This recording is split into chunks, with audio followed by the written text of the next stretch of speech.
Professor, por que que o senhor fala tanto sobre audiência?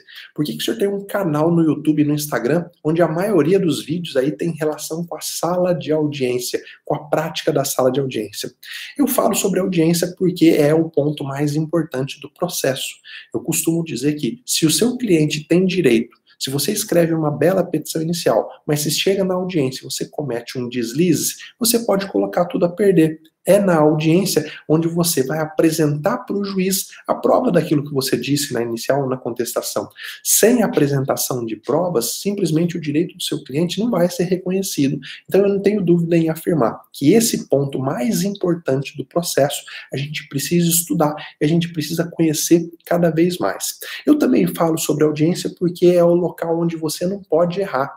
Você vai estar ali na frente do seu cliente sendo analisado por ele, você vai estar na frente do advogado da parte contrária, do juiz. Uma gafe que você comete ali pode marcar a sua carreira para o resto da vida. Tá? E por que que você não pode errar na sala de audiência? Porque ali não tem volta, ali não tem correção. Uma vez errado ali, não dá para você voltar para uma próxima audiência e corrigir. Então você tem que estar preparado, você tem que saber efetivamente como agir em todas as situações. Então é por isso que eu falo tanto sobre audiência. Também falo sobre audiência porque esse é um ponto muito negligenciado durante a graduação.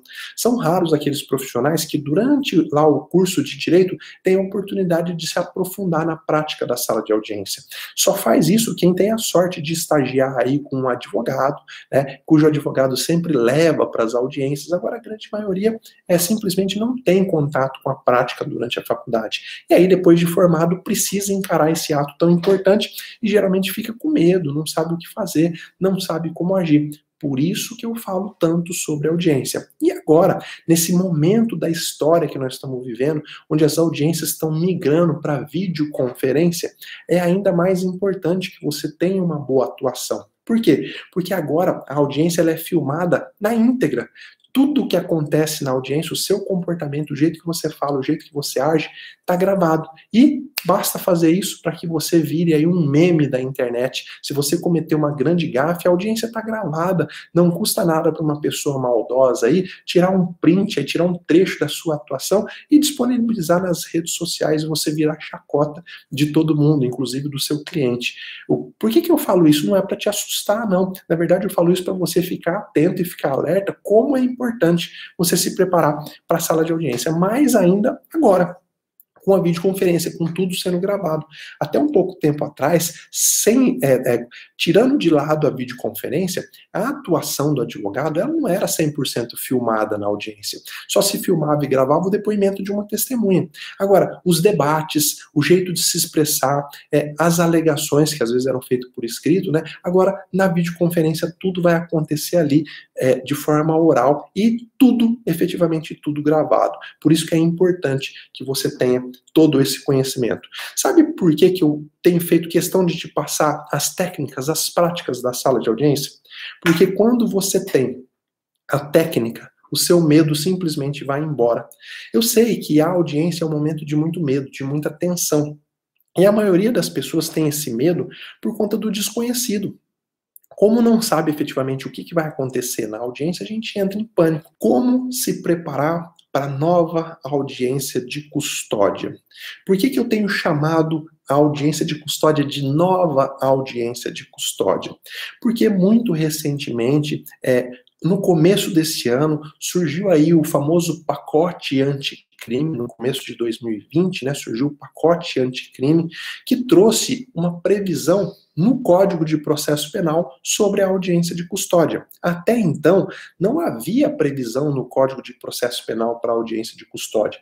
Mas, professor, como que essa audiência acontecia, então, se não tinha previsão no Código de Processo Penal? Bom, aí é uma longa história. Tá? Eu não vou aqui discorrer sobre história, mas eu posso te dizer que o pano de fundo, o que deu base para que começasse a acontecer a audiência de custódia no Brasil, pelo menos desde 2015, ou seja, há 5 anos mais ou menos, foi o artigo 9º, item 3 do Pacto Internacional de Direitos Civis e Políticos das Nações Unidas e também a Convenção Americana sobre os Direitos Humanos, o famoso Pacto de São José da Costa Rica. Lá, nesses dispositivos, nesses tratados aí internacionais que o Brasil era signatário, havia a previsão de que toda pessoa presa fosse submetida, dentro de um curto prazo, a uma autoridade judicial. Já havia essa previsão. Acontece que no Brasil isso não acontecia. Antes de 2015, uma pessoa era presa em flagrante, ela não era apresentada ao juiz, simplesmente remetia-se ao juiz o papel, o auto de prisão em flagrante. Em 2015, o CNJ, refletindo sobre os tratados que o Brasil era signatário, disse, ora, a gente precisa dar um jeito de tornar concreta essa obrigação que o Brasil assumiu quando se tornou signatário desses dois dispositivos, desses pactos internacionais que eu mencionei para você. E o CNJ editou, então, a resolução número 213. Tá? Se você quiser se aprofundar sobre a audiência de custódia, você precisa ler a resolução número 213 de 2015 do Conselho Nacional de Justiça. É essa resolução que traz todo o detalhamento. Por que que essa audiência tem que acontecer, como que tem que acontecer, o que que o juiz investiga em cada ponto dessa audiência, e é o que eu vou te mostrar na prática nessa aula de hoje. Eu vou detalhar aqui essa resolução 213 do CNJ e vou te mostrar efetivamente o que que se pretende com a audiência de custódia. É claro que, falando assim em linhas gerais, tá? O que se pretendeu quando se instituiu, quando se colocou em prática a audiência de custódia, era diminuir os abusos ocorridos na prisão. Quando havia uma prisão em flagrante, costumava-se, infelizmente, haver também prisões ilegais, entrada irregular em domicílio, tortura para confissão, agressão do preso, né, às vezes por policiais, por responsáveis pela prisão. Então, o que se pretendeu efetivamente quando se idealizou esse tipo de audiência é se preservar as garantias constitucionais de toda pessoa. É claro que ninguém tem ninguém tem o direito de praticar crime, mas todo mundo tem o direito de ter um julgamento justo e mediante um processo que tenha o contraditório e a ampla defesa. Ninguém tem o direito de ser torturado, de ter seu domicílio invadido. O que se fez, então, com a instituição da audiência de custódia é tentar diminuir essas situações de abuso. Veja bem, o objetivo dessa aula não é entrar na discussão filosófica, tá? Tem gente que adora essa discussão filosófica. Ah, bandido não tem que ter direito, tem que apanhar mesmo, ou então não pode se punir o policial que está lá exercendo a sua atividade e prender o bandido. Olha, eu não vou entrar nessa discussão filosófica, não é esse o meu objetivo. O meu objetivo aqui é te trazer que a audiência de custódia existe, para qual finalidade ela foi criada, como eu acabei de te dizer, e como que você faz para que na prática essa audiência efetivamente aconteça, tá bom? Eu recomendo então que você leia, tá, a resolução número 213 de 2015, do CNJ, mas eu vou tratar aqui sobre ela, sobre os detalhes dessa resolução com você. A grande novidade que me faz chamar a audiência de custódia de nova, a nova audiência de custódia, é os artigos 287 e 310 do Código de Processo Penal. Recentemente, então, no começo de 2020, com a edição do chamado pacote anticrime, a audiência de custódia foi prevista expressamente na nossa legislação infraconstitucional, tá? Você tem que ler, então, o artigo 287 do Código de Processo Penal e o artigo 310 também do Código de Processo Penal. Eu vou falar o que esses artigos tratam ao longo dessa aula, mas o artigo 287 basicamente prevê a necessidade de se realizar uma audiência de custódia sempre que houver uma prisão preventiva ou temporária. Tá? Antes havia dúvida se efetivamente com a resolução do CNJ era necessário fazer audiência de custódia nas prisões preventivas, né, que é a preventiva, aliás, nas prisões provisórias, que aí está incluída a preventiva ou a temporária. Antes, só se tinha claro de que a audiência de custódia tinha que ser realizada nas prisões em flagrantes. Agora não. O artigo 287 do CPP falou não. Essa audiência também tem que ser realizada quando é cumprido um mandado de prisão preventiva, por exemplo. Tá? E o artigo 310 fala da obrigatoriedade de realizar a audiência de custódia nas prisões em flagrantes de qualquer tipo de delito, tá bom? Vamos lá. Para que serve efetivamente esse tipo de audiência? Qual é a finalidade de se estabelecer esse tipo de audiência?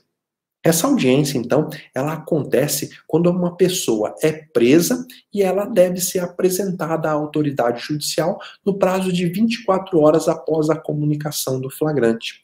Como eu disse, antes só se realizava a prisão nos casos de só se realizava a audiência de custódia nos casos de prisão em flagrante. Agora, também na prisão preventiva e na prisão temporária. Então, uma pessoa foi presa, seja lá pelo motivo que for, tem que ser apresentada ao juízo no prazo de 24 horas após a efetivação da prisão, tá? É claro que nós vamos falar um pouco mais sobre essa questão do prazo, mas a regra é essa, tá? Expresso agora no Código de Processo Penal, lá no artigo 287 e no artigo 310. Havendo a prisão de uma pessoa, seja em flagrante ou prisão preventiva ou temporária, ela deve ser apresentada a uma autoridade judiciária no prazo de 24 horas. Professor, e na prisão por dívida de alimentos, deve haver audiência de custódia? Não, não deve haver. Essa é uma prisão de natureza civil, então não aplica o dispositivo lá do Código de Processo Penal, como não há previsão desse tipo de audiência no processo civil, na prisão por dívida de alimentos, não deve haver esse tipo de audiência, tá bom? É claro que a jurisprudência pode evoluir mais para frente, entendendo que também nesse tipo de prisão, já que o objetivo é resguardar os direitos civis, né, os direitos constitucionais do preso, pode ser que caminhe para que também haja audiência de custódia nesse tipo de prisão, mas hoje não há. Hoje não é uma prerrogativa do preso por dívida alimentar ter esse tipo de audiência realizada. É uma audiência que eu chamo de pré-processual. Não existe processo ainda. O acusado acabou de ser preso. Agora, com a realização também nos casos de prisão preventiva e prisão temporária, pode ser que essa audiência aconteça quando já há processo. Veja, às vezes o seu cliente tem uma audiência de instrução marcada para daqui a um mês e ele acaba sendo preso, tem um decreto de prisão preventiva cumprido contra ele. Pode ser que antes da instrução haja a audiência de custódia, tá? Para que ele possa ser ouvido sobre as circunstâncias da prisão. Então, quando estamos falando de prisão em flagrante, é uma audiência pré-processual. Nem existe processo ainda, mas já vai acontecer uma audiência. Quando a gente está falando de custódia na prisão preventiva ou temporária, pode ser que já exista processo, tá? E aí pode ser, inclusive, que já exista até sentença. E quando acontece a prisão preventiva depois da sentença? Tá? Essa audiência agora ela pode acontecer em várias fases do processo. Nessa audiência, falando em contornos gerais, mas depois eu vou especificar com vocês, o juiz ele conversa com o preso sobre as circunstâncias da prisão. Tá? E ele verifica se houve algum tipo de agressão, algum tipo de desrespeito aos seus direitos. A ideia dessa audiência, a ideia central, como eu já disse, é resguardar as garantias constitucionais da pessoa humana. O juiz verifica também as condições pessoais daquele que acabou de ser detido. Por exemplo, como nós vamos ver mais adiante, você toma algum tipo de medicamento, você faz algum tratamento de saúde, justamente para que quando ele for efetivamente levado para o cárcere, possa ser disponibilizado a ele aquilo que ele precisa para manter a vida. Imagina uma pessoa que toma um remédio de uso contínuo, que se ela ficar sem esse remédio por 2 dias, ela pode vir a óbito.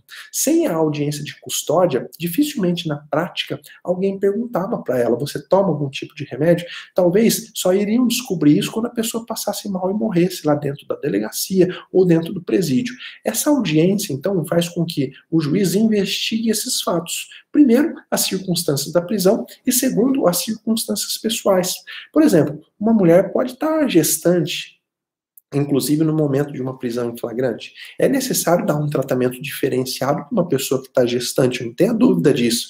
Mas, às vezes, sem essa audiência de custódia, isso só era descoberto ou meses depois, ou essa pessoa presa só tinha a oportunidade de falar para os responsáveis da prisão muito tempo depois. Então, a ideia dessa audiência é falar sobre as circunstâncias da prisão e resguardar as garantias constitucionais da pessoa humana, tá bom? Vamos ver agora como que os atos acontecem na prática em uma audiência de custódia. Imagina que você recebeu uma ligação do parente de uma pessoa presa dizendo, olha, o meu primo foi preso em flagrante e tem audiência de custódia dele amanhã cedo, eu queria te te contratar para acompanhar o meu primo na audiência de custódia. A partir de agora eu vou te falar como que tudo vai acontecer lá na sua audiência, tá? É claro que na prática pode haver uma ou outra variação, mas o esqueleto, a espinha dorsal, é isso que eu vou te falar a partir de agora. Então, fica de ouvido bem aberto. Primeiro ponto que eu quero te dizer é que a legislação fala que após receber o auto de prisão em flagrante, no prazo máximo de 24 horas, após a realização da prisão, o juiz deve promover a audiência de custódia. Então vamos esclarecer isso. Uma pessoa foi presa em flagrante. A autoridade que prendeu tem 24 horas para remeter para o magistrado o auto de prisão em flagrante. Isso tem que ser observado. Esse prazo, a comunicação do flagrante tem que ser feita em 24 horas, sob pena de haver uma ilegalidade. Tá? A partir do momento em que o juiz recebe o auto de prisão em flagrante, ele deve marcar a audiência de custódia dentro de 24 horas. Até porque não teria como o juiz marcar uma audiência sem nem saber que a pessoa está presa. Então, recebido o auto de prisão em flagrante, dentro de 24 horas o magistrado tem que marcar a audiência de custódia. E a primeira pergunta que deve estar na sua cabeça é: e se esse prazo não for respeitado?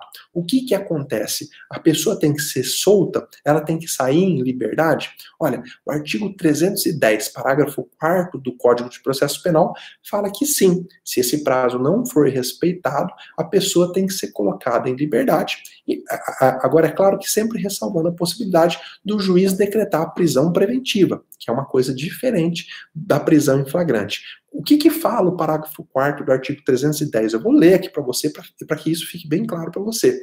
Transcorridas 24 horas após o decurso do prazo estabelecido no caput desse artigo, a não realização da audiência de custódia sem motivação idônea ensejará também a ilegalidade da prisão, a ser relaxada pela autoridade competente, sem prejuízo da possibilidade de imediata decretação da prisão preventiva. Então, o que esse artigo está dizendo?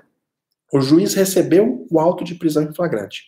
Passou 24 horas. Ele não designou a audiência. E não motivou o porquê. Ele não disse por que eu não designei no prazo de 24 horas. Isso dá margem ao relaxamento da prisão em flagrante. Tudo bem, o juiz pode relaxar a prisão em flagrante, falar a prisão se tornou ilegal porque não foi designada a audiência de custódia, porém, há motivos suficientes para a decretação da prisão preventiva. E aí ele elenca todos os motivos e decreta a prisão preventiva.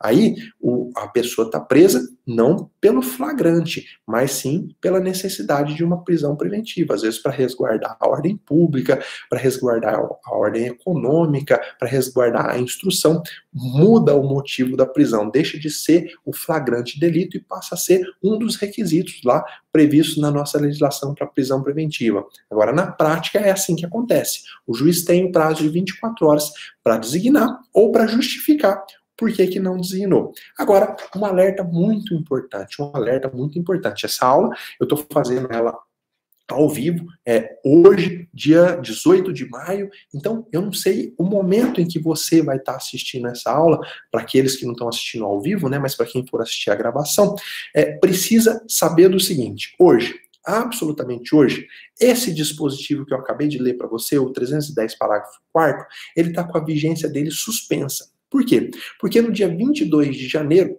o ministro Luiz Fux, vice-presidente do STF, ele deu uma decisão monocrática em uma ação direta de inconstitucionalidade e ele suspendeu a eficácia de diversos dispositivos da Lei 13.964, que é o famoso pacote anticrime. E esse parágrafo 4º do artigo 310, que fala do relaxamento do flagrante caso não haja audiência de custódia, está entre os dispositivos que tiveram aí a sua vigência suspensa. Então, sempre que você for assistir essa aula, você precisa dar uma olhada lá no site do STF e olhar o andamento da ação direta de inconstitucionalidade número 6298, para saber se já houve uma decisão definitiva sobre esse assunto.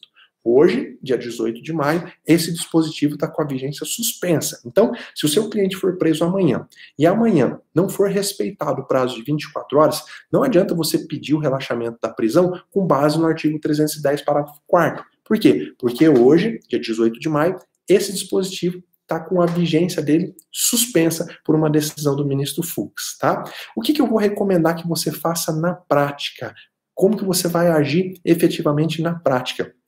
Na prática, você sempre tem que peticionar. Se por acaso não for feita a audiência de custódia dentro do prazo de 24 horas, como advogado, peticione lá no processo, peticione no inquérito, peticione para o juiz de plantão. Exija a realização da audiência no prazo que tiver sido assinalado, tá? Ou a motivação para não realização da audiência. Tá? Para que você vai exigir que essa audiência seja feita? Porque se o seu cliente for agredido, por exemplo, e se passar mais de 24 horas, 48 horas, os vestígios dessa agressão vão sumir, vão desaparecer. Se ele não for submetido a um exame de corpo de delito, e se ele efetivamente não passar por audiência de custódia, se ele vier até uma audiência de custódia 4 dias depois, pode ser que a marca da agressão desapareça. E aí não vai adiantar nada o juiz determinar que seja feito um exame de corpo de delito, porque aí já vai ter sumido todos os vestígios, tá bom?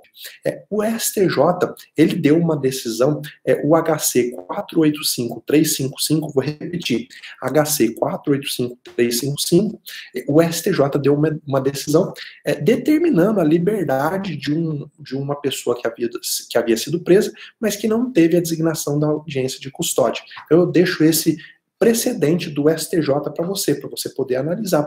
Às vezes pode ser que ele te sirva como amparo aí para os seus próximos casos. STJ HC 485355. Bom, agora você já sabe qual que é o prazo que essa audiência tem que ser designada, você já sabe o que fazer se essa audiência não for designada, e aí agora eu vou falar sobre algumas circunstâncias concretas. Por exemplo, e se a pessoa que tiver que ser apresentada para o juiz estiver internada?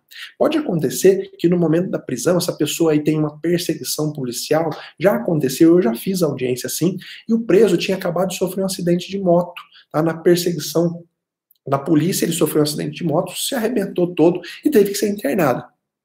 Obviamente que aí há um motivo justo para não realização da audiência de custódia, tá? Mas o magistrado pode realizar essa audiência lá no hospital, tá? Ou logo após a alta hospitalar. Isso está expressamente previsto lá na resolução do CNJ.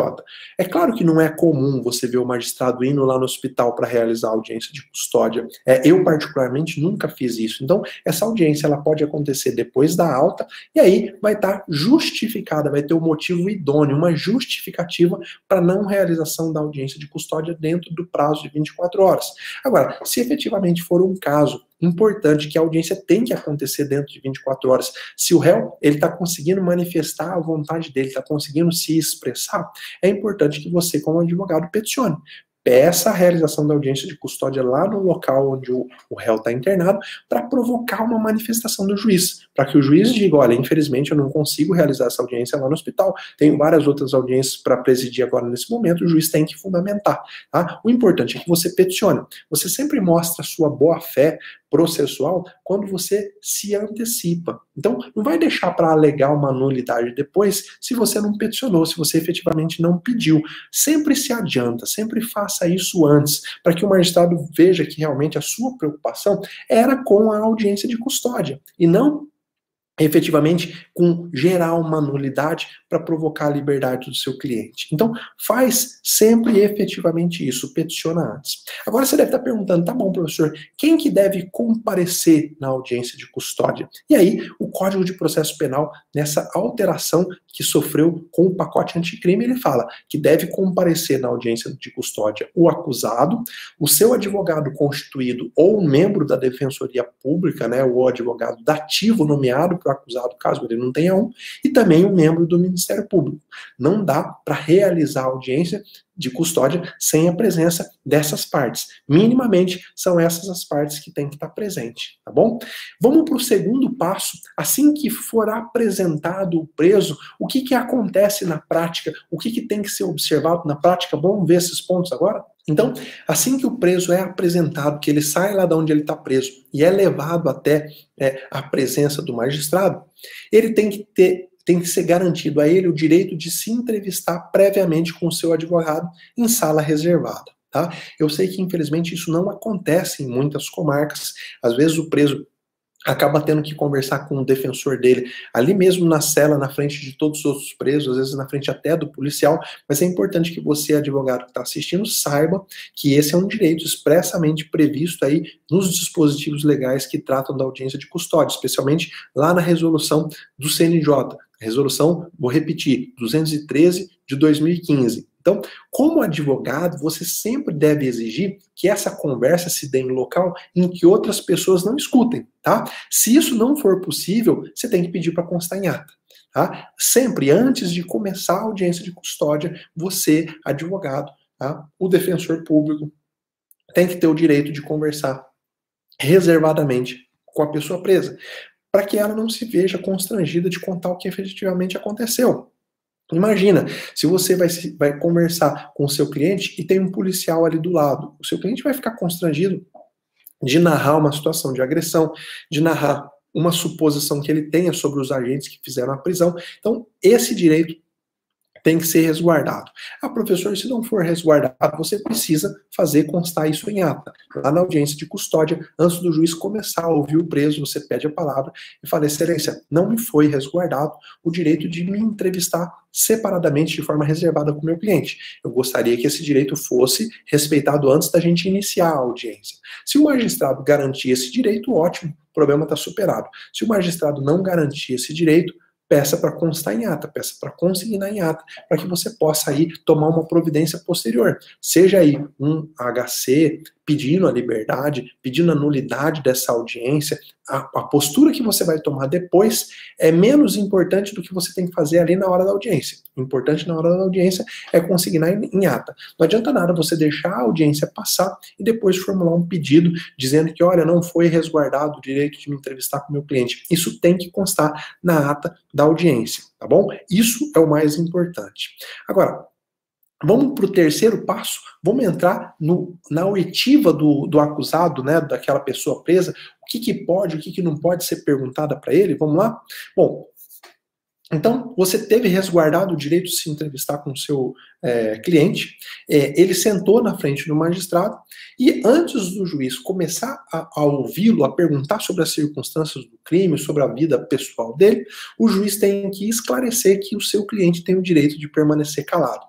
E, infelizmente, na prática, isso às vezes acaba passando batido. Você precisa, na entrevista com o seu cliente, lembrar ele desse direito que ele tem. Olha, você tem o direito de permanecer calado. Se você não quiser responder nada na audiência de custódia, no começo da audiência você já vai falar para o magistrado, olha, eu quero fazer uso do meu direito de permanecer calado. Tá? Então, antes do juiz começar a ouvir, o próprio juiz tem que lembrar a pessoa presa desse direito. Tá bom? Essa daí é uma prerrogativa da audiência de custódia. Outro ponto importante, antes do juiz passar efetivamente a ouvir, é que não podem estar presentes lá na sala da audiência de custódia as pessoas que foram responsáveis pela prisão. Para quê? Para que o acusado, o preso, não se sinta inibido de relatar algum ato de violência. Imagina numa cidade do interior. Eu já trabalhei em cidade onde a força policial, onde a polícia militar tinha 5 integrantes. Então, os mesmos que faziam a prisão em flagrante eram os policiais que levavam para a audiência. Chegava lá na audiência, era eles que ficavam dentro da sala fazendo a escolta do preso. Então, a legislação, a resolução do CNJ, ela diz que as pessoas que foram responsáveis pela prisão, elas não podem assistir, não podem estar ali no mesmo ambiente da audiência de custódia. Por quê? Para que o preso não se sinta aí amedrontado de fazer eventual denúncia de agressão policial. Então, é importante que você saiba efetivamente disso. Como advogado, pergunte para o seu cliente, aí vai a dica prática, pergunte para o seu cliente. Os policiais que te conduziram aqui para essa audiência, esses policiais que estão aqui em volta, algum deles participou da sua prisão em flagrante? Se ele falar que sim, antes do juiz começar a entrevistar a pessoa presa, você vai pedir a palavra e vai dizer, olha, excelência, o policial tal e tal e tal, eles participaram da prisão em flagrante. E de acordo com a resolução 213 do CNJ, eles não podem permanecer nessa sala. Tá? Veja como eu trago para você circunstâncias práticas do dia a dia, porque se você deixar passar, pode ser que você não consiga fazer com que o seu cliente tenha coragem de relatar uma situação de agressão. E se essa pessoa foi torturada para confessar? Tá? Quem já passou por algum tipo de situação de ameaça, de coação, sabe o poder psicológico que isso tem. A pessoa que foi torturada, ela fica ainda com mais medo de denunciar a tortura, principalmente se os torturadores estão ali, ouvindo o relato dela. Então é muito importante que você exija que essas pessoas sejam retiradas da sala. Outro ponto importante, algema, tá? Uso de algema. A pessoa que vai ser ouvida na audiência de custódia, ela pode permanecer com as algemas ou não? Deve ser retirada a algema da pessoa. Bom, o que a resolução do CNJ fala é que o juiz deve mandar retirar as algemas, salvo em caso de resistência ou de fundado receio de fuga ou perigo à integridade física própria ou das pessoas que estão presentes, devendo essa circunstância excepcional ser justificada por escrito. Então, você, advogado, está lá na audiência de custódia, entra o seu cliente e ele está algemado. E, sem falar nada, o magistrado já começa a fazer a oitiva dele na audiência de custódia. O que você precisa fazer? Pedir a palavra, falar, excelência, é garantido ao meu cliente participar da audiência de custódia sem algema. Se o magistrado entender que há alguma situação de perigo que justifique a manutenção das algemas, ele tem que justificar por escrito, tem que colocar no termo de assentado. Olha, o advogado pediu para que seja retirada as algemas. Porém, esse juízo decide pela manutenção das algemas, uma vez, por exemplo, e aí tem uma fundamentação, uma vez que no ato da prisão, a pessoa presa tentou fugir, ou seja, ela demonstrou que ela não pretende concordar com a manutenção da prisão. Então, por medida de segurança de todos, para evitar outra tentativa de fuga, eu vou manter a pessoa algemada. Veja, o juiz precisa fundamentar e colocar no papel por que o cliente vai continuar algemado. Se o magistrado não fizer essa fundamentação, você precisa fazer constar no termo de assentado. O que você vai fazer depois é o que menos importa. O importante é você registrar tudo no termo de assentado, tá bom? O juiz, então, a regra é, manda tirar a algema. Para ficar algemado, o juiz precisa justificar a excepcionalidade dessa circunstância. Vamos lá, agora você deve estar pensando, mas professor, sobre o que o juiz deve falar, o que o juiz pode perguntar, aliás, o que o juiz deve perguntar. E se o juiz não perguntar, o que eu, como advogado, posso perguntar para o meu cliente que está ali na audiência de custódia? Bom, primeiro, o juiz, e eu faço sempre assim, eu explico para a pessoa presa para que serve aquele ato. Eu começo dizendo para ela, olha, esse ato não serve para a gente tratar se você cometeu ou não o crime que está sendo atribuído para você. Nós não vamos tratar disso. Você não precisa se preocupar em apresentar sua tese de defesa. Ali, você não precisa querer se justificar. Se você roubou, se não roubou, se estava com droga ou se não estava. Aí eu explico. Esse ato serve para eu saber sobre circunstâncias, aquilo que estão em volta, aquelas coisas que estão em volta, que estão circundando a sua prisão. Eu não estou querendo saber sobre a prisão efetivamente. Estou querendo saber sobre as circunstâncias da prisão e sobre algumas circunstâncias pessoais, sobre algumas características pessoais da pessoa que for presa. Então, o juiz, ele sempre vai questionar se foi dada a efetiva oportunidade para que a pessoa presa tenha exercido lá os seus direitos constitucionais que são inerentes à sua condição humana. Como, por exemplo, você teve a oportunidade na prisão de falar com alguém da sua família, você teve a oportunidade no momento da sua prisão de ler o interrogatório policial ou não, fizeram você assinar sem ler. O juiz vai perguntar sobre essas circunstâncias peculiares do ato da prisão. O juiz vai perguntar, você teve algum tipo de agressão desde o momento da prisão até o momento de ser trazido aqui para dentro do fórum, para você ser ouvido? Teve algumas circunstâncias de tortura, algumas circunstâncias de maus tratos? Por quê? Porque dependendo da resposta dele, o juiz vai para um outro ponto, que é a identificação de uma pessoa, do suposto agressor. Então, o que o juiz fala? O que o juiz pergunta? Primeiro pergunta sobre as circunstâncias da prisão, tá? E aí o juiz também tem que indagar se a pessoa presa já foi submetida ao exame de corpo de delito. Por quê? Porque geralmente quando há a prisão, o próprio delegado tem que encaminhar a pessoa presa para um exame de corpo de delito. Se ela ainda não fez o exame de corpo de delito, o magistrado na audiência de custódia vai determinar a realização do exame de corpo de delito. Uma coisa muito importante que você tem que fixar na sua cabeça é que você não pode permitir que o juiz, nem que o promotor, faça perguntas sobre o mérito, com finalidade de produzir prova para o futuro processo penal, tá? O promotor não pode perguntar, por exemplo, mas você praticou ou não praticou o crime? Isso daí é questão relacionada ao mérito. Se houver um tipo de pergunta sobre isso, você na hora deve interceder e na hora você deve pedir para que a situação volte ao normal. Excelência, é vedada a pergunta sobre o mérito, sobre efetivamente a participação dele ou não no crime. A audiência de custódia tem o objetivo de apurar supostas agressões e se a pessoa presa teve resguardado todos os seus direitos constitucionais. Não é permitido que se pergunte nada sobre o fato em si. Tá? O que o juiz faz também na audiência de custódia? Quando é mulher, ele busca averiguar por perguntas e visualmente também hipóteses de gravidez, existência de filhos ou pessoas que dependam do cuidado daquele que foi preso. Eu não sei se você sabe, mas quando há, por exemplo, crianças menores que dependam daquela pessoa que está presa, pode ser um motivo para prisão domiciliar. Então o juiz faz esse tipo de pergunta. O juiz pergunta também histórico de doença grave, incluindo transtorno mental, dependência química. É muito comum. Por quê? A pessoa presa com dependência química, quando ela passa pelo período de abstinência lá dentro da prisão, ela pode ter problemas mentais muito fortes, pode se tornar agressiva, pode gerar problema dentro da cela. Então, dependendo da resposta que é dada, o juiz pode encaminhar a pessoa presa para um departamento específico lá dentro do presídio, para uma cela especial, por exemplo, para que evite problemas futuros. O juiz também analisa o cabimento de encaminhar para algum assistente social. E é óbvio que também na audiência de custódia, e agora ficou bem esclarecido no artigo 310 do CPP, o juiz vai averiguar a possibilidade de decretar a prisão preventiva ou de conceder a liberdade provisória, seja mediante condições, mediante fiança, ou não, simplesmente a concessão de liberdade provisória.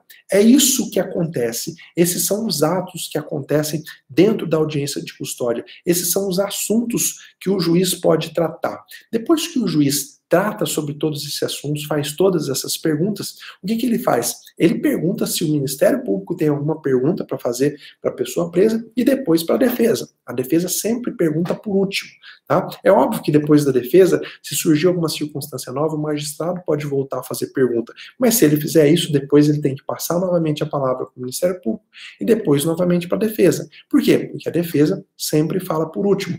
O acusado, a pessoa presa, tem o direito de conhecer tudo aquilo que foi produzido contra ela para depois apresentar a manifestação. Então, fica de olho nisso. Você sempre, como advogado, sempre vai falar por último. Tá? Eu estou falando, então, de quando o magistrado ainda está fazendo o interrogatório, ainda está fazendo a inquirição, aliás, né? Ainda está perguntando, fazendo as perguntas para a pessoa presa.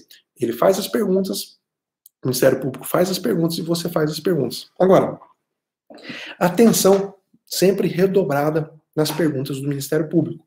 Sempre atenção redobrada nas perguntas do Ministério Público, para que não se permita que o Ministério Público entre na análise das provas, para que ele não pergunte indiretamente sobre circunstâncias que depois ele pode usar para sustentar uma denúncia contra o cliente. Então, ouvido aberto, havendo alguma tentativa de entrada no mérito daquela acusação, você vai pedir a palavra e vai falar: excelência, eu peço que essa pergunta seja indeferida, uma vez que ela trata do mérito, e a audiência de custódia serve para saber sobre as circunstâncias da prisão, se houve agressão e se a pessoa presa teve respeitado os seus direitos constitucionais, para mais nada.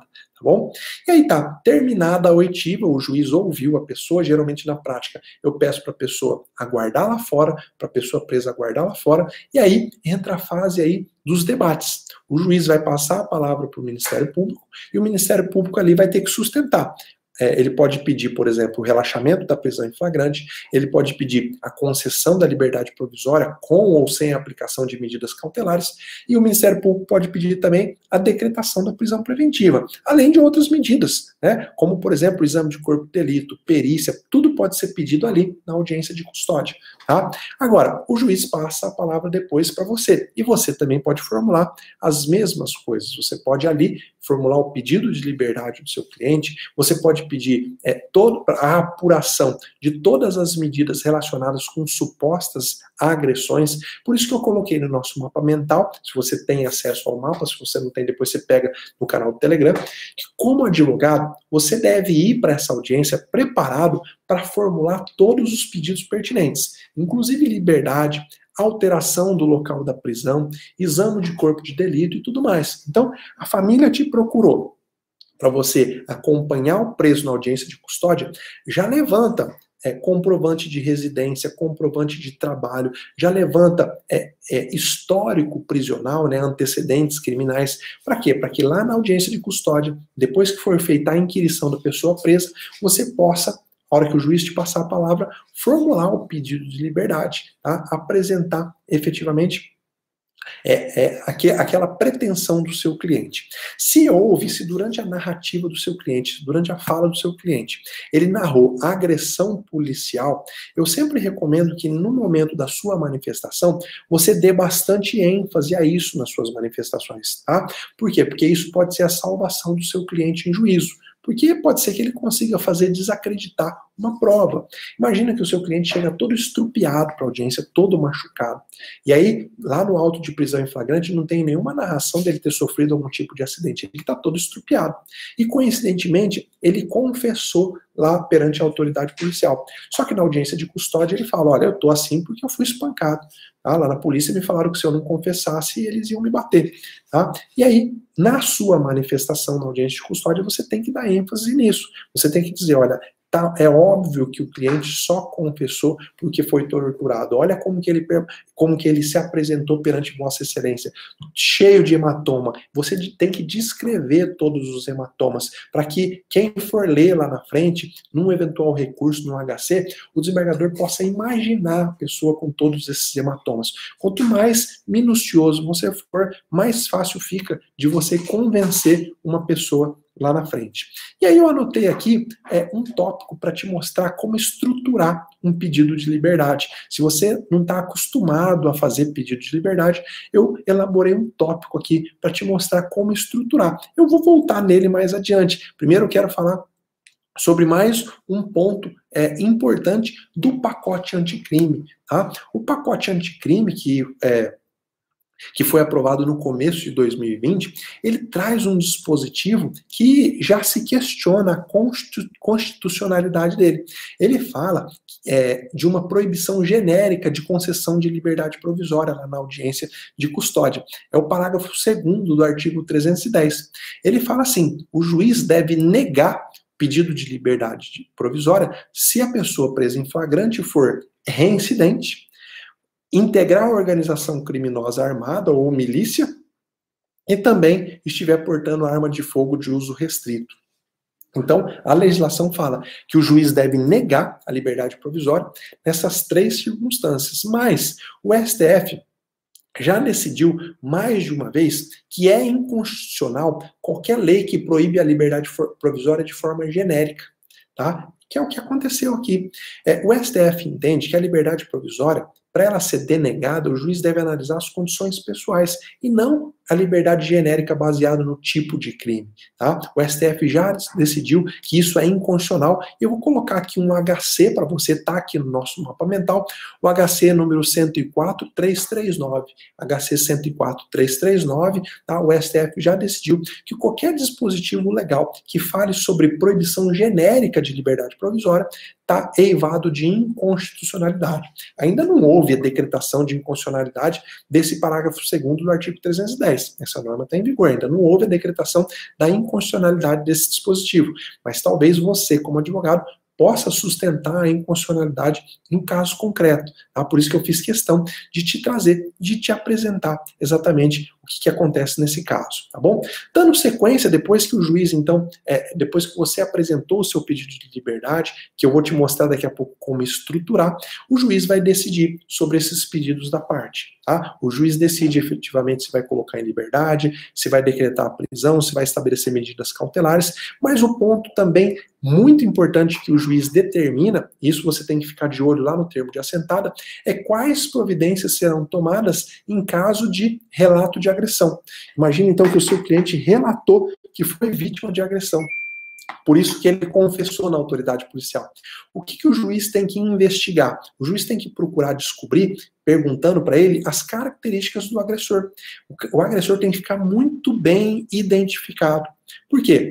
para que possa procurar a punição depois. Hoje, na maioria dos estados, há um grupo formado por representantes do Ministério Público, por representantes das polícias, que buscam efetivamente coibir policiais agressores, investigar, saber por que isso está acontecendo. Então, o juiz, na hora que ele está inquirindo, se a pessoa presa fala, olha, não, eu apanhei sim, me bateram até eu desmaiar, aí o juiz vai perguntar, tudo bem, então me fala aí as características do agressor. Era uma pessoa alta, baixa, tinha bigode, não tinha. O juiz precisa saber sobre essas circunstâncias. E para que o juiz precisa? Porque como que você vai tomar providência sobre uma pessoa desconhecida?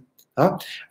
Você conseguiu ver o nome na farda, você ouviu alguém chamando pelo nome aquela pessoa, tudo que puder ser elemento de identificação, o juiz precisa buscar extrair.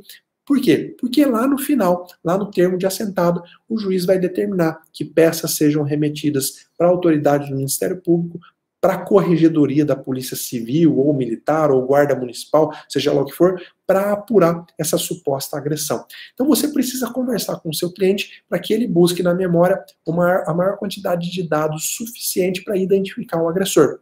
Ah, professor, mas às vezes não dá. Às vezes, simplesmente, o policial fez com que a pessoa ficasse olhando para o chão e ela não conseguiu ver a cara, ver o rosto do policial, ela só apanhou. Então, que o seu cliente relate essas circunstâncias. Por quê? Porque é muito diferente o juiz acreditar numa agressão se você simplesmente fala, olha, não lembro o rosto. Mas você viu o rosto? Vi. Então me fala como que a pessoa era. Ah, não lembro. É mais fácil você convencer o magistrado que essa agressão efetivamente existiu quando você se esforça para passar dados de apuração. Então, sempre que o cliente falar para você lá na sala reservada que ele quer relatar uma agressão, você vai dizer para ele, então você precisa dar a maior quantidade de dados possível para o magistrado, para que o magistrado possa depois tomar providência. Não adianta você só falar que foi vítima de agressão e não trazer subsídio para o magistrado. Tá bom? É claro, gente, eu não estou aqui entrando nesse mérito, se isso tem que acontecer, se o policial tem que ser punido, se não tem que ser punido, não. Estou te falando como que acontece na prática e o que você deve fazer para resguardar o direito do seu cliente. É claro que há também muito relato de agressão que é mentiroso. Tem preso que faz o relato de agressão só para tentar se livrar aí de uma prisão em flagrante. Isso acontece e acontece muito. Por isso que o juiz precisa ser muito meticuloso na hora de fazer esse interrogatório, essa inquirição da pessoa presa, para descobrir. Você consegue descobrir olhando no olho, você consegue descobrir pelas circunstâncias se a agressão realmente existiu ou não, tá? Então, no último ato, o juiz decide sobre o pedido de liberdade das partes e ele efetivamente faz constar tudo em ata. Agora eu quero falar com vocês rapidinho de algumas observações importantes, tá? Que eu fiz sobre a audiência de custódia e que é importante que você saiba. A primeira delas é que a resolução 213 do CNJ fala que a audiência deve ser registrada preferencialmente em mídia, que não se escreve o pedido das partes, que isso fica gravado em vídeo. Agora, isso costuma variar de local para local, tá? Tem local que a audiência é integralmente gravada e você vai fazer o seu pedido verbal, e tem local em que a audiência é gravada, o depoimento é gravado, mas os pedidos da parte, eles são reduzidos a termo. Então, embora haja essa disposição, esse dispositivo lá na resolução 213 do CNJ, isso varia de local para local. Tá bom? É importante que você saiba que isso existe. Eu estou te dizendo isso para você se preparar para o ato. Tá bom? Um outro ponto importante que eu já tratei é que quando há a declaração da pessoa presa de que ela foi vítima de tortura ou de maus tratos, ou quando há o entendimento da autoridade judicial de que há indícios da prática de tortura, que às vezes o preso não confessa, às vezes o preso não relata, às vezes o preso está com tanto medo, ele apanhou tanto, que ele chega lá todo estrupiado, mas ele fala, não, você foi agredido? Não. Aí eu pergunto, mas por que você está todo machucado? Aí ele fica quieto, não fala nada. E aí, a resolução do CNJ fala que quando há indícios de que ele foi vítima de tortura, o juiz deve determinar o registro dessas informações na assentada e iniciar uma investigação, tá? Para poder efetivamente descobrir quem foi o agressor. Se o objetivo da audiência de custódia é diminuir os atos de agressão, o juiz também tem um papel fundamental nisso, tá? Por isso que ele encaminha peças para o setor responsável, para a corregedoria, para o Ministério Público e efetivamente para quem for necessário. Agora, eu vou te dar uma dica prática aqui, eu não sei como que você vai receber, tá? Mas aquelas pessoas mais espertas vão entender o que eu estou falando, e eu espero que você esteja dentro delas. Se o seu cliente efetivamente não merecer a liberdade, seja coerente e não force a barra na audiência de custódia.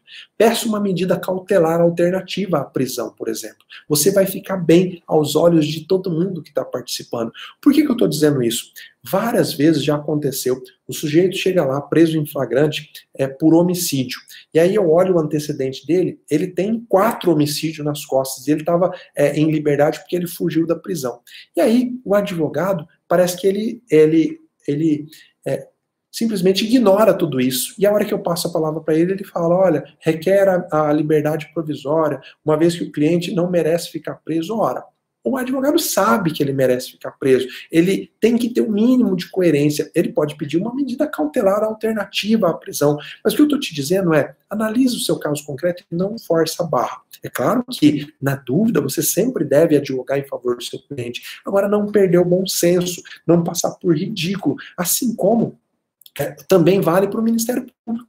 Tá? Se o cliente foi preso por um crime que não tem gravidade, ele não tem antecedente criminal, ele efetivamente merece impunidade, passa por ridículo o representante do Ministério Público quando força a barra para pedir a prisão preventiva de um cidadão desse. Né? A cadeia lotada de gente, todo mundo sabendo que colocar uma pessoa em cárcere não ressocializa ninguém, não há cabimento em se forçar a barra. Você perde o bom senso quando você força a barra para que seja decretada a prisão de uma pessoa que efetivamente não tem os pré-requisitos. Então, olha, receba isso com todo carinho, eu não quero me meter nem me intrometer na sua advocacia. Eu estou dando o olhar do magistrado. O que o magistrado percebe do profissional que força a barra? Esse profissional acaba ficando desacreditado. Efetivamente, quando o próximo cliente dele realmente merecer a liberdade, como ele já tem a característica de estar sempre forçando a barra, pode ser que o magistrado acabe não vendo isso com bons olhos, tá bom? Agora, receba isso, essa orientação com muito carinho. Se para você não fizer sentido, simplesmente ignora. Eu estou te falando uma dica efetivamente da prática, que você nunca vai ver isso escrito em nenhum livro. E esse é meu compromisso com você, é trazer para você o que acontece na prática, tá? Trazer efetivamente o que você precisa observar, se você quiser estar em um nível sempre acima, tá bom? Vamos lá, uma última observação que eu gostaria de fazer com você é sobre a audiência de custódia por videoconferência. É possível que essa audiência seja realizada por videoconferência, a audiência de custódia? Olha, em tempos normais, não, tá? O STJ, ele já decidiu. Eu coloquei aqui para você o número de um julgado para você do STJ, está aqui no nosso mapa mental, tá? Que o STJ decidiu que não, a audiência de custódia tem que acontecer presencialmente. Se é o objetivo que o juiz examine a pessoa presa e enxergue ela ali frente a frente, o STJ, pelos motivos deles, entendeu que a videoconferência não é suficiente para que o juiz examine frente a frente a pessoa que foi presa, tá? E o Conselho Nacional de Justiça também.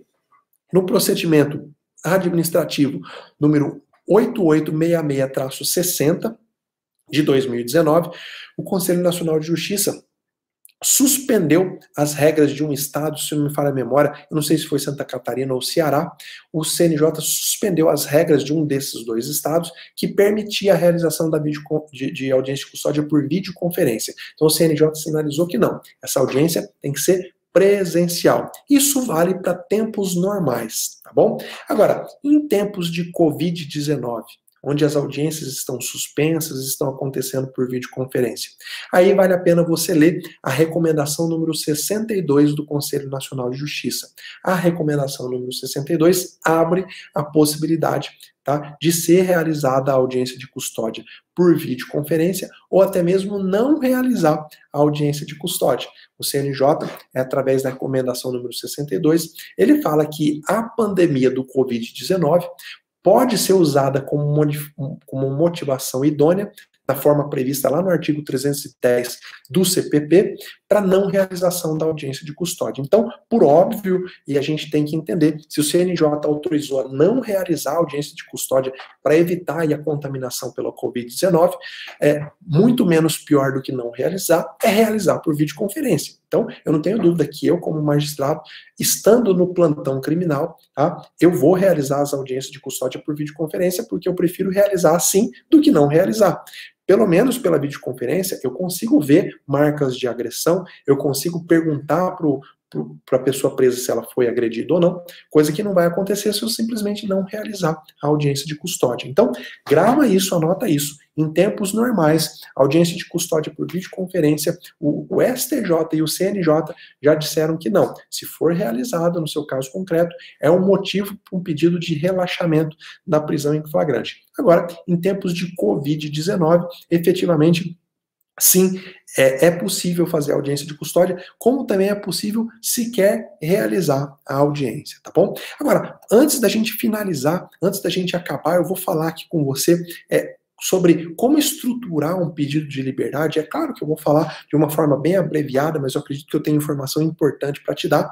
Como que você estrutura um pedido de liberdade? Porque às vezes você vai ter que fazer ali, oralmente, na audiência de custódia. O que é importante que você fale para o magistrado para que entre na cabeça dele e ele possa analisar se ele decreta a prisão do seu cliente ou se ele concede uma medida de liberdade? Primeira coisa, você tem que mostrar para o juiz que a colocação do cliente em liberdade não vai representar nenhum risco, primeiro, para a ordem pública, e segundo, para a instrução criminal ou para a aplicação da lei penal. Tá bom, professor, isso já sei, mas como fazer isso na prática? Primeiro, você fala para o juiz, olha, juiz, a colocação do meu cliente em liberdade não representa nenhum risco à ordem pública. Por quê? Porque ele não é perigoso. Ele não tem antecedente, ou se ele tiver antecedente, mostra que são crimes sem relação alguma, que o perigo não pode ser abstrato. Nenhum juiz pode dizer que a pessoa presa é perigosa sem apresentar o porquê. Eu posso dizer que uma pessoa é perigosa quando eu olho nos antecedentes dela e ela tem lá 4 processos por roubo, e ela acabou de ser presa por um novo roubo. Eu posso dizer que há perigo em colocar essa pessoa novamente em liberdade. Então, mostra para o juiz, no caso concreto, por que colocando ele em liberdade, a ordem pública, a sociedade não vai estar em perigo. Tá? Então, olhar para os antecedentes é chave para isso. Tá? E aí, você vai mostrar também por que não há nenhum risco para a instrução criminal e nem para a aplicação da lei penal. O que é risco à instrução criminal? Bom, há algum perigo do seu cliente ameaçar a testemunha? Há algum indício de que ele faz isso, de que ele tem feito esse tipo de coisa?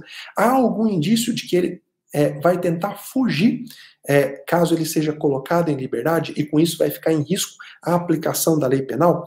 Como que você mostra isso na prática para o juiz? Você vai falar, olha, excelência, o meu cliente, ele tem residência fixa. Tá aqui, ó, o comprovante de residência dele. Ou seja, ele é facilmente encontrado. Ele não pretende mudar de domicílio. Tá lá, qualquer oficial de justiça vai lá e vai encontrá-lo.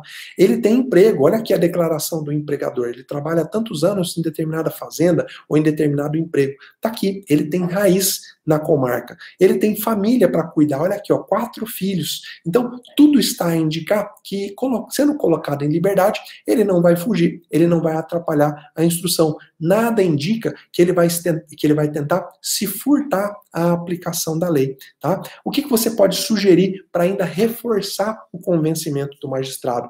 Peça liberdade e sugira, por exemplo, o recolhimento do passaporte, o recolhimento domiciliar noturno e tudo que for necessário para mostrar a vontade do réu em colaborar. Excelência, o réu ele não representa perigo à sociedade, ele não quer e não tem a mínima intenção de se furtar a aplicação da lei ou atrapalhar a instrução. Inclusive, ele concorda que Vossa Excelência determine o recolhimento domiciliar noturno, determine o recolhimento aí da CNH dele. Imagina que ele foi preso por dirigir embriagado. Tá? Faça essa sugestão e mostre para o juiz a sua boa-fé processual.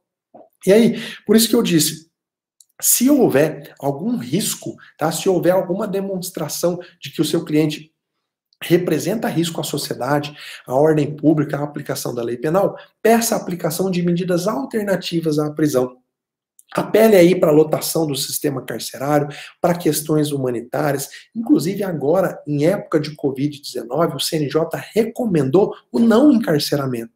Então, quem está sendo preso agora, com uma boa argumentação do advogado, é fácil, é muito mais simples de se conseguir a liberdade provisória. O que importa é que você olhe para o caso concreto. Nunca, jamais faça pedido genérico de liberdade. Quando você faz pedido genérico de liberdade, você corre o risco de ter uma decisão efetivamente genérica. Você precisa mostrar no caso concreto. Ah, tá bom, professor, mas às vezes tem uma circunstância que favorece o meu cliente e tem outra que prejudica. Sabe o que você tem de melhor para fazer nesses casos? Ser sincero.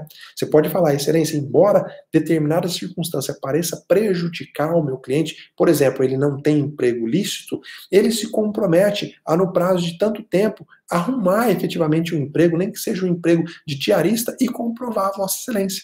Você precisa contornar com argumento aqueles argumentos contrários ao seu cliente. Se você não fizer isso, se você simplesmente ignorar, você faz com que o magistrado encontre argumentos para decretar a prisão do seu cliente. Então você precisa efetivamente trazer aquilo que há de melhor, aquilo que realmente possa ajudar o seu cliente, tá bom? Galera, é isso aí. Eu estou encerrando, nós estamos chegando ao final de mais uma live. Espero que você tenha um excelente dia.